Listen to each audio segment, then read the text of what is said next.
You're never gonna make it, you're not good enough. There's a million other people with the same stuff. You really think you're different? Man, you must be kidding. Think you're gonna hit it, but you just don't get it.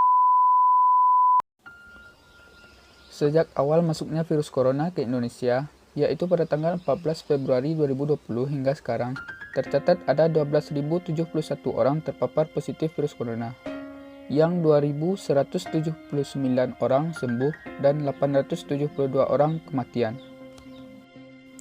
Hal itu tentu memberikan polemik baru bagi Indonesia seperti bangkrutnya perusahaan, tenaga kerja yang di PHK, hingga kemiskinan dan kelaparan. Lalu, untuk menyelesaikan masalah coronavirus ini, pemerintah telah melakukan pinjaman ke luar negeri dengan yield bunga mencapai 5%, bahkan lebih besar dari yield bunga yang didapatkan negara seperti Filipina yang hanya 2-3% yield bunga saja. Bank Indonesia mencatat pertumbuhan utang luar negeri Indonesia melambat yakni 5,4% dibandingkan bulan sebelumnya 7,6%. Bagaimana rinciannya? Dari catatan Bank Sentral, utang luar negeri Indonesia per Februari 2020 sebesar 407,5 miliar US dollar atau setara dengan 6.316 triliun rupiah dengan kurs 5.500 rupiah. Angka ini tumbuh 5,4% lebih lambat dibandingkan pertumbuhan bulan sebelumnya 7,6%.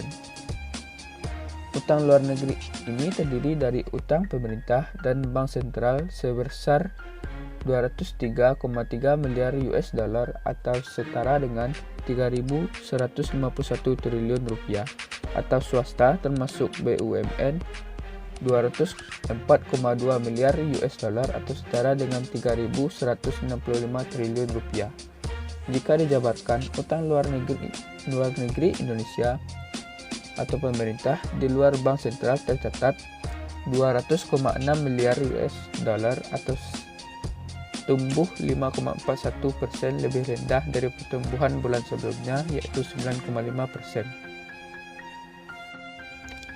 Pemerintah pun menyiapkan dana sebesar 405,1 triliun rupiah untuk penanganan COVID-19 ini. Namun muncul risiko pembengkakan utang dan justru menyulitkan kondisi fiskal ke depan setelah wabah COVID-19 ini berlalu. Paket sebesar 405,1 triliun rupiah itu sontak menarik perhatian para ekonom, termasuk Peter Abdullah Rijalam, Direktur Riset Core atau Center of Reform on Economic. Peter mengatakan dari luar negeri, harga komoditas menurun imbas dari melambatnya permintaan, termasuk harga minyak mentah yang anjlok di bawah 25 US dollar per barel. Ini dipicu oleh gagalnya kesepakatan antara negara-negara produsen minyak, khususnya Arab Saudi dan Rusia, untuk memangkas produksi minyaknya.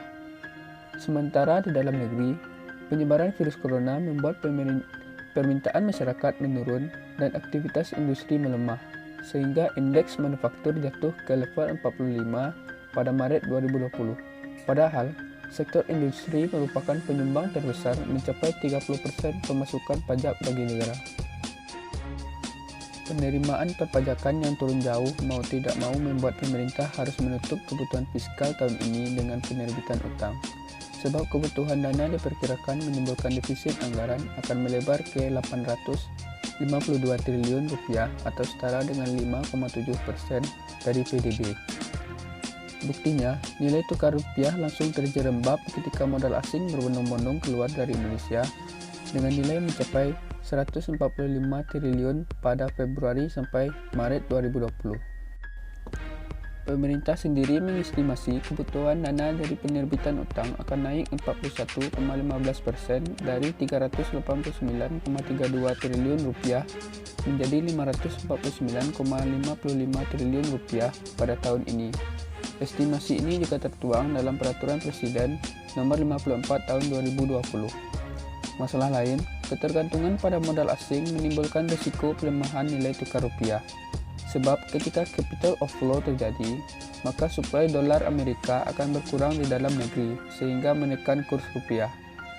Saat ini, rupiah setidaknya sudah terdepresiasi sekitar 17,4% pada periode Januari sampai Maret 2020. jika dibandingkan dengan negara lain, pelemahan nilai tukar rupiah merupakan salah satu pelemahan mata uang terdalam di dunia. Lalu, apa yang harus dilakukan pemerintah? 1. Penerbitan utang domestik dengan pola pembelian oleh BI. Penerbitan surat utang domestik dengan pola pembelian oleh BI memungkinkan pemerintah untuk menetapkan suku bunga atau kupon yang lebih rendah dengan tenor yang wajar. Pemerintah juga tidak akan terbebani oleh pembayaran surat utang yang tinggi dalam kurun waktu panjang. Di sisi lain, kebijakan pembelian surat utang oleh BI diperkirakan tidak akan mendorong inflasi di tengah pandemi corona. Kedua, teliti dalam menyusun jadwal penerbitan surat utang. Pemerintah tidak perlu terburu-buru menutup kebutuhan likuiditas dari surat utang, sebab cadangan devisa dalam negeri masih cukup tinggi, yaitu 121 miliar US dollar. Pemasukan ini masih cukup untuk menanggung kebutuhan pembiayaan impor untuk 7 bulan dan utang luar negeri pemerintah untuk 7 bulan ke depan. Ketiga, penerbitan surat utang sebaiknya dilakukan usai pandemi corona mereda. Sebab ketika itu tingkat imbal hasil akan lebih baik karena tingkat suku bunga acuan bank-bank sentral di dunia masih cukup rendah. Hal ini berpotensi mendapatkan permintaan yang tinggi pada bunga kupon yang lebih baik dengan tenor yang wajar.